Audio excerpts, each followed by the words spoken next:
en fait, ce que ce projet il a mis en avant, c'est vraiment une grande diversité de propositions qui reflètent l'ensemble des filières et des orientations de l'école.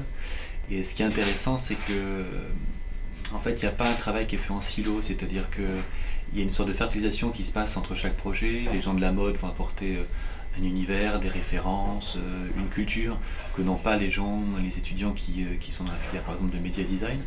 Et c'est ça finalement qu'on retrouve au final dans les projets. Donc il y a des sortes de croisements comme ça qui se passent.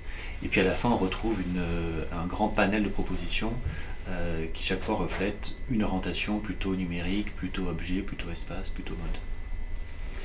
Les principaux challenges en fait dans ce genre de projet, ils sont de deux ordres. Le premier, c'est comment est-ce qu'on passe d'une idée à une forme.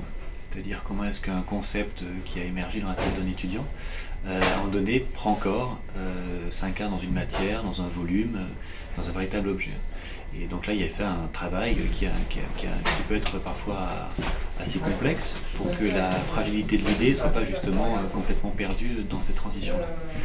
Et puis le second challenge, c'est en fait la résolution technique. C'est qu'une fois qu'on a dessiné une forme, ce qui est déjà un sujet en soi, comment on la réalise, dans quelle matière, avec quelle technique, avec quelle stratégie d'assemblage et de construction.